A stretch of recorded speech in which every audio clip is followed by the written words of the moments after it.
The scene where Prince Akeem steps down from the luxurious kingdom of Zamunda to find true love in Queens has been etched into the memory of millions of fans who adore Coming to America. But behind that dazzling spotlight, many of the film's stars passed away under chillingly sudden circumstances, with dark secrets you wouldn't believe. In this video, we look back at the journeys of those who are no longer with us, honoring their legacies and the unforgettable marks they left on the silver screen. Don't forget to like and subscribe. Let's go. James Earl Jones as King Jaffe Joffer. James Earl Jones was born on January 17, 1931 in Mississippi. When he was 57, he played King Jaffe Joffer in the comedy Coming to America, 1988, the revered monarch of Zamunda, a figure both regal and warm, and a global cultural icon thanks to his unmistakably deep, resonant voice. But behind the glory was a life filled with dark chapters.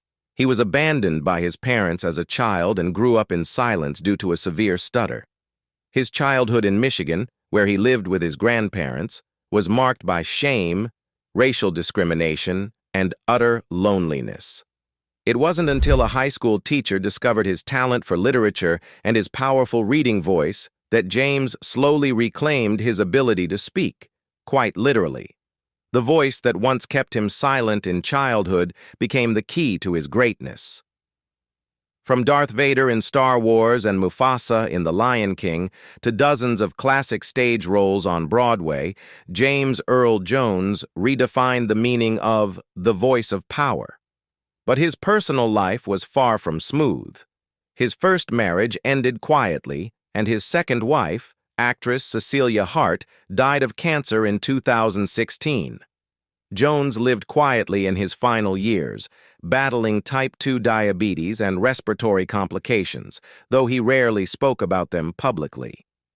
On September 9, 2024, James Earl Jones died peacefully at his home in Pawling, New York. He was 93. He passed surrounded by family. Vice President Kamala Harris called him a man who advanced America through the arts. At the time of his death, James Earl Jones had an estimated net worth of $40 million, a worthy reward for over 60 years of dedication to his craft. John Amos as Cleo McDowell. John Allen Amos, Jr.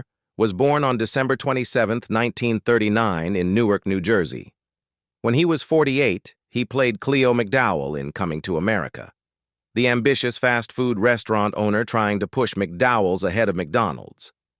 With a performance that was both satirical and warm, Amos gave audiences a memorable portrait of a loving yet practical father, funny and deeply human. Amos's career spanned dozens of roles, from the adult Kunta Kinte in Roots to Major Grant in Die Hard 2, and numerous guest appearances in The West Wing, The District, 2.5 Men, and even The Ranch on Netflix. Outside of acting, he was also a playwright, singer, television spokesperson, and a respected icon in Black American television for decades. But his later years were stained by family tragedy. In 2023, his daughter, Shannon Amos, publicly accused her brother of isolating, controlling, and abusing their elderly father. The situation triggered an investigation by the Colorado state authorities and left the public shocked and heartbroken to see a man once seen as America's dad caught in a painful legal battle with his own children. On August 21, 2024, John Amos died of congestive heart failure in California. He was 84. His death wasn't immediately announced. Even his daughter wasn't aware of his passing until nearly 2 weeks later, when the news broke in the media. John Amos's net worth was estimated to be around $3 million, a testament to a steady, enduring career. Madge Sinclair as Queen Aeolian. Madge Dorita Sinclair was born on April 28, 1938, in Kingston, Jamaica. When she was 50, she played Queen Aeolian in the iconic comedy Coming to America, 1988, alongside James Earl Jones.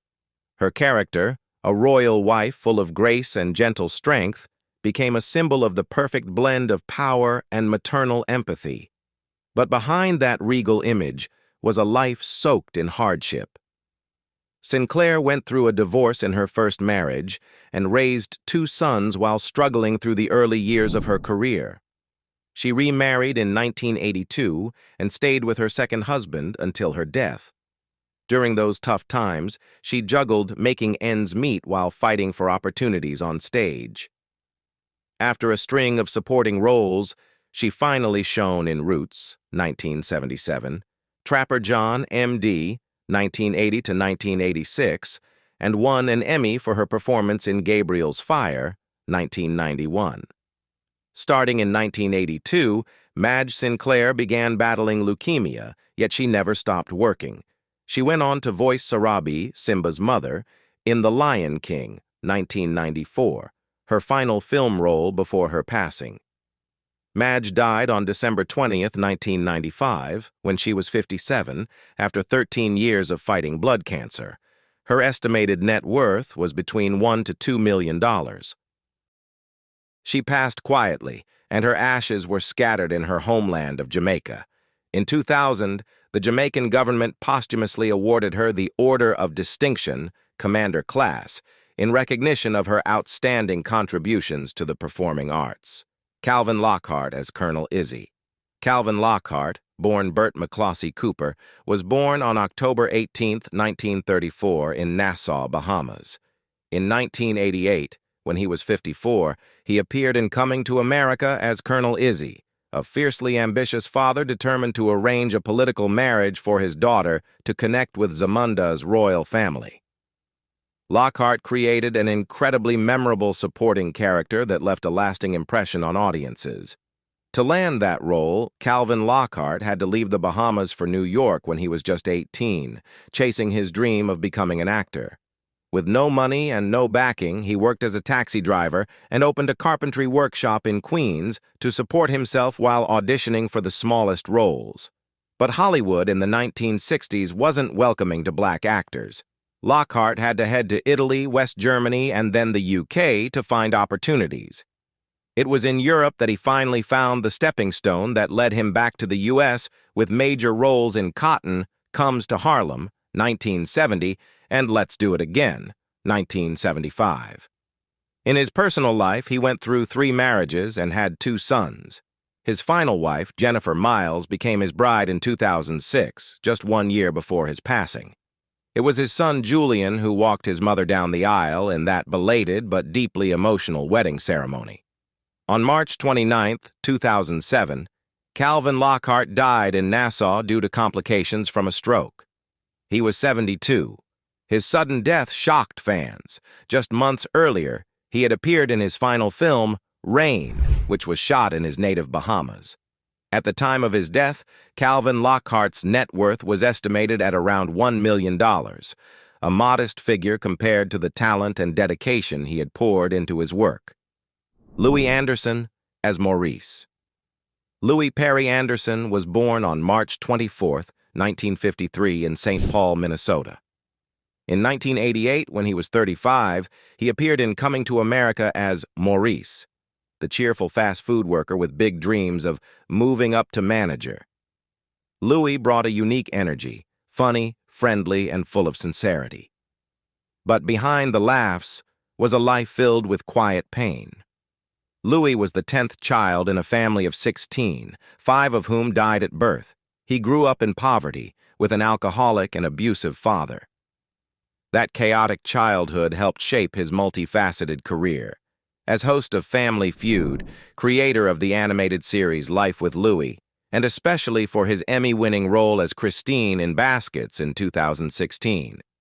Even at his peak, Louis carried private scars. He once faced an extortion scandal in the 1990s when someone threatened to expose private, sensitive details about his personal life.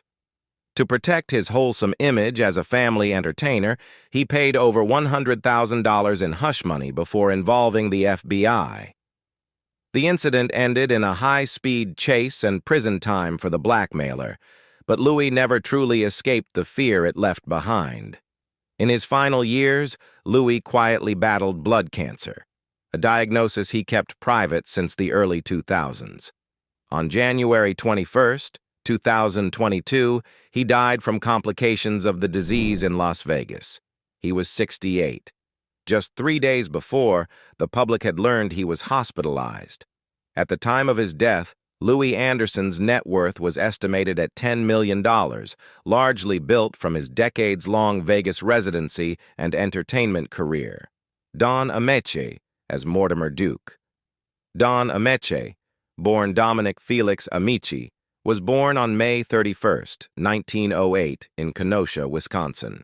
When he was 80, he made a surprise appearance in Coming to America, 1988, as Mortimer Duke, a witty, unexpected cameo reprising his famous role from Trading Places, 1983. His brief screen time made audiences cheer with delight. It was a rare cinematic handshake between two of Eddie Murphy's most beloved films. But behind those twinkling eyes was a life full of highs and lows. Don Ameche had once been a top star in the 1930s to 1940s Hollywood, so famous that his name was used as a slang term for the telephone, thanks to his convincing portrayal of Alexander Graham Bell. But as time passed, the spotlight faded. In the 1960s and 1970s, he virtually disappeared from the big screen, surviving on minor TV roles and little-known stage plays. More than 30 years later, director John Landis brought him back as the villain in Trading Places, 1983, a role that led to his Oscar win for Best Supporting Actor in Cocoon, 1986. His private life had its own complexities. Though married to Honorée Prendergast since 1932, they had been estranged for years before her death in 1986, and he didn't attend her funeral. Don Ameche had 6 children, and they lived with him during his final years. On December 6, 1993, Don Ameche died at the age of 85 at his son's home in Scottsdale, Arizona, from prostate cancer. At the time of his death, his net worth was estimated at $10 million, earned primarily from his early heyday at Fox, his late career resurgence, and entertainment royalties. Ralph Bellamy as Randolph Duke. Ralph Bellamy was born on June 17, 1904, in Chicago. When he was 84, he returned to the screen as Randolph Duke in Coming to America, 1988, a blink-and-you-miss-it cameo packed with meaning as he and Don Ameche reprised their Duke brothers' characters from Trading Places, 1983. It was a moment that sparked laughter, but also served as a loving tribute to 2 elder statesmen of the screen. Bellamy's career began when he was just 15, running away from home to join a traveling theater troupe, eventually rising to Hollywood stardom. In the 1930s to 1940s, he became known for playing the nice guy who never gets the girl, most famously as the awkward fiancé in The Awful Truth, 1937, which earned him an Oscar nomination. By the 1950s, his film career slowed down and he shifted to Broadway, where he found renewed acclaim playing President Franklin D. Roosevelt in Sunrise at Campobello, winning the 1957 Tony Award for Best Actor. His personal life was marked by turbulence. Bellamy married 4 times, and only with his final wife, Alice Murphy, did he find lasting peace that endured to the end of his life. On November 29, 1991, he passed away at the age of 87 in California from chronic lung disease. At the time of his death, Ralph Bellamy's net worth was estimated at $5 million. His passing marked the end of a long, dignified, and graceful chapter in the history of American cinema. Ellen Holly as New York citizen. Ellen Virginia Holly was born on January 16, 1931, in New York City. When she was 54, she appeared in the hit comedy Coming to America, 1988, as a New York citizen, bringing sharp wit, charm, and a distinctive presence to the bustling city scene. But behind that brief cameo was a radiant and conflicted journey of a black woman who dared to break every barrier to assert herself. Ellen Holly was the first black actress to star in a daytime television drama in the U.S., playing Carla Gray in One Life to Live in 1968. In the show, when Carla kissed a white doctor on screen, ABC's switchboard was flooded with complaints from viewers who thought they were witnessing a racial scandal. Then came the twist. Carla was black, and so was Ellen Holly. Yet success didn't erase the hardships she endured. Ellen Holly never married, had no children, and suffered psychological trauma when she was removed from the very role that made her famous in 1985. In her memoir, she described being dismissed by the new producers as a cold, cutting wound that never fully healed. In her later years, Holly stepped away from the spotlight, becoming a librarian in New York, living quietly, reading, and writing. On December 6, 2023, Ellen Holly passed away at Calvary Hospital in the Bronx. She was 92. After a long battle with aging-related illness, she died alone. No husband, no children.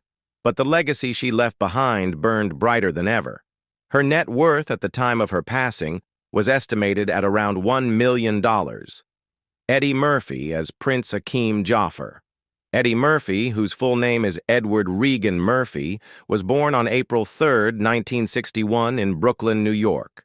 In 1988, when he was 27, Murphy took on the role of Prince Akeem Jaffer in Coming to America, a performance that helped define his career. Akeem, the prince of the fictional kingdom Zamunda, rejects an arranged marriage and travels to America in search of true love. A hilarious tale with a deeper message about freedom and personal choice. After the resounding success of Coming to America, Murphy dominated the box office with blockbusters like Beverly Hills Cop, The Nutty Professor, and Shrek. His razor-sharp stand-up and charisma turned him into a multi-million-dollar star. But beneath the glitz lay a dark undercurrent.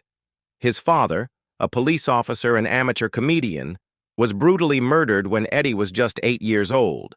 A fractured childhood and years spent in foster care helped shape the distinctive tone of his work. Murphy's career was repeatedly rocked by controversy. In the early 1990s, he was heavily criticized for homophobic jokes in his routines, sparking backlash from the LGBTQ community. Though he later issued an apology, the stain lingered.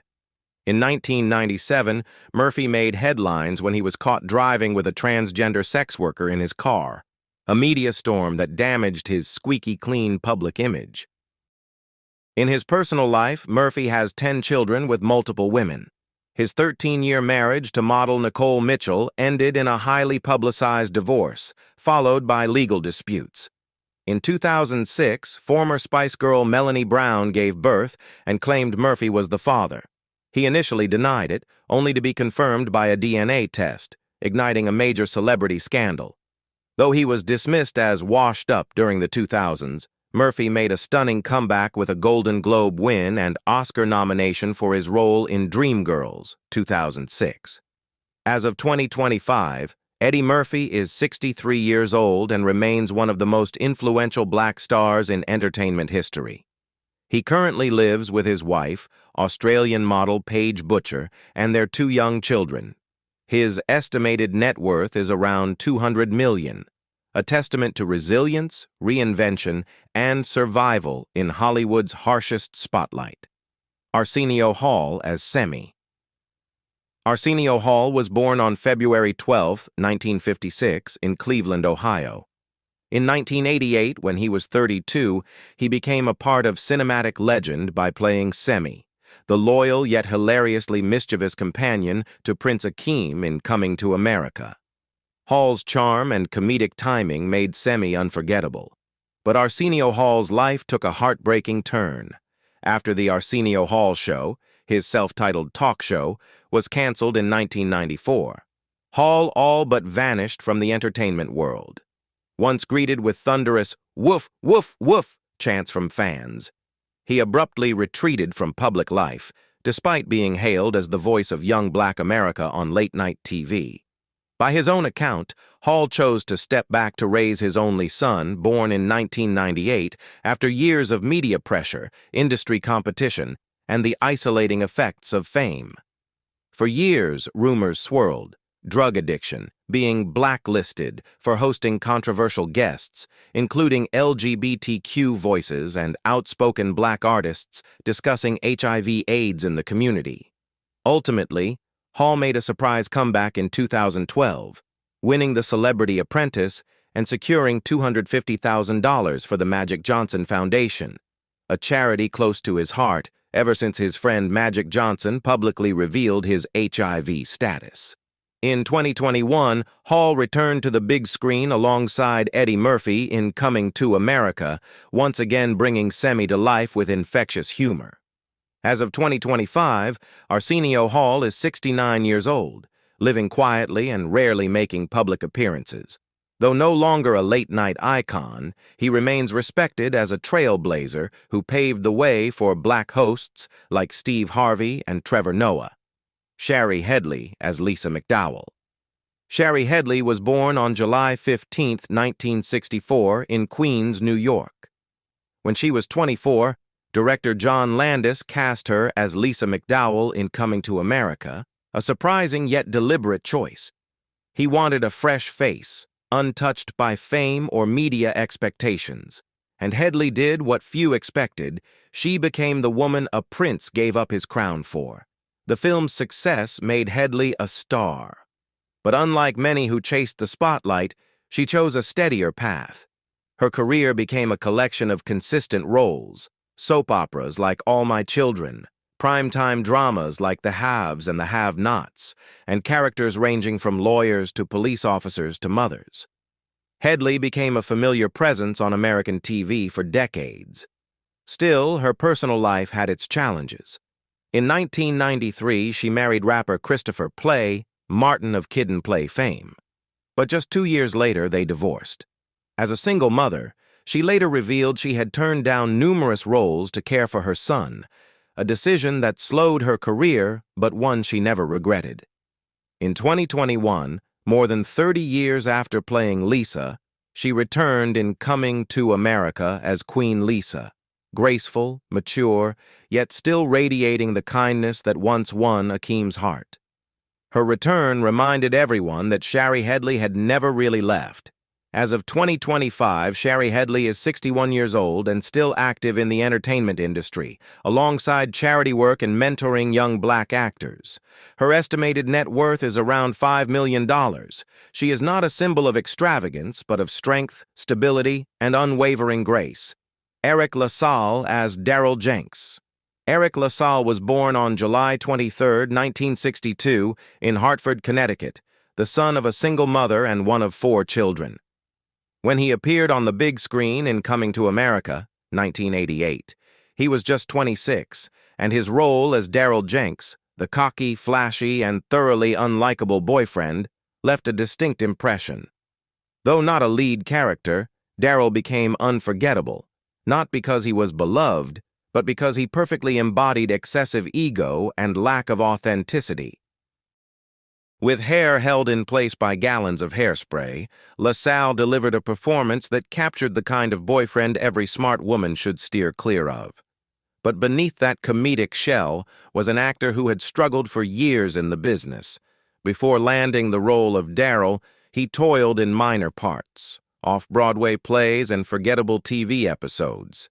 At one point, he nearly gave up on acting, feeling boxed in as the typical black actor with no room to explore depth. His breakthrough came when he was cast as Dr. Peter Benton in ER, the global hit medical drama. From 1994 to 2002, he became a fixture on the show, portraying a skilled, assertive surgeon with a complex inner world.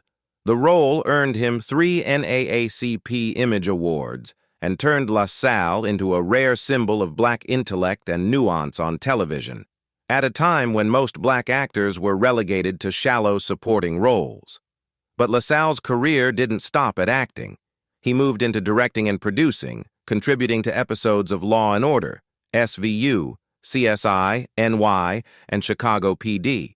He also became a published author with a novel titled Laws of Depravity, showcasing his wide-ranging talent and ambition beyond the stage lights. Although largely scandal-free, La Salle didn't avoid hardship altogether.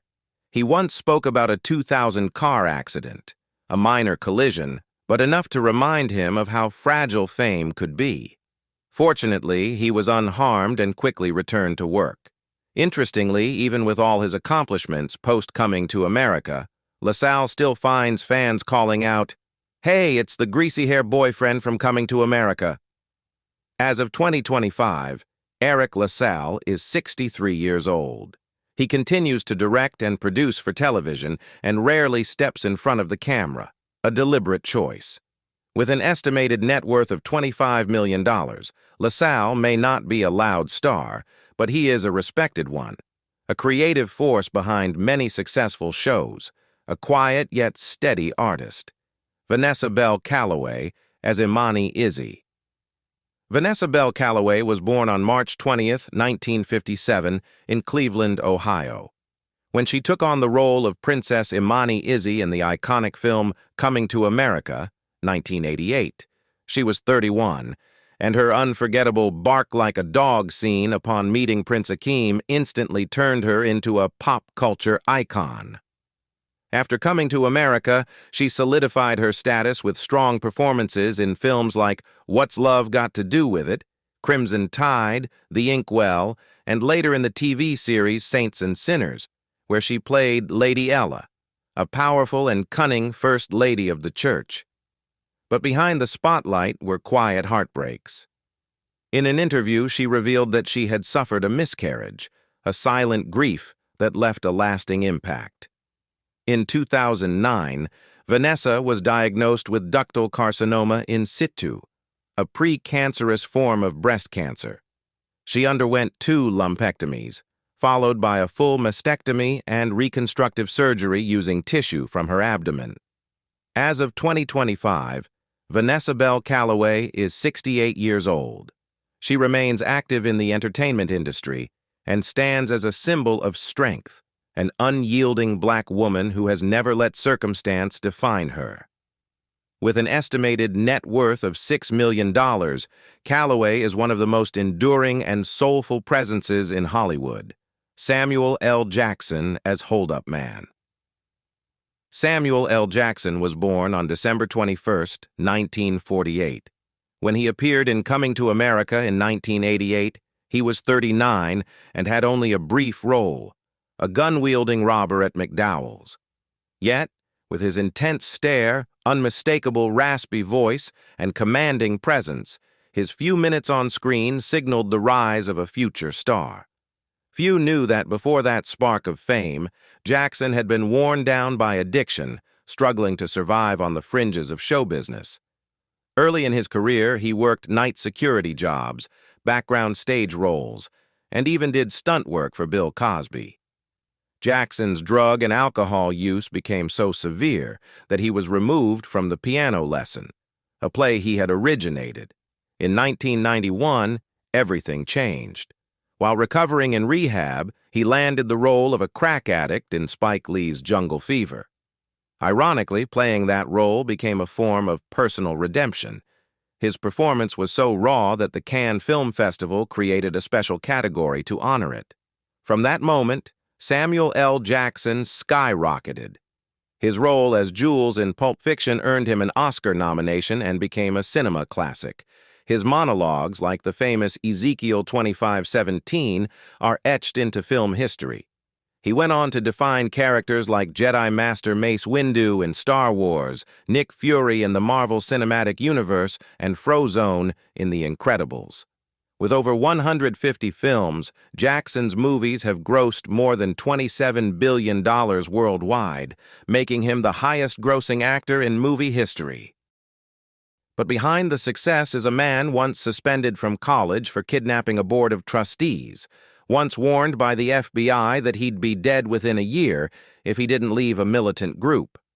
A man who faced life and death and chose to come back stronger, cleaner, and unstoppable. As of 2025, Samuel L. Jackson is 76 years old. He's still going strong, starring in the series Secret Invasion and returning to Broadway in The Piano Lesson, the role that once changed his life. With a net worth of approximately $250 million, Jackson is an icon for millions, especially those who have fallen and fought their way back up.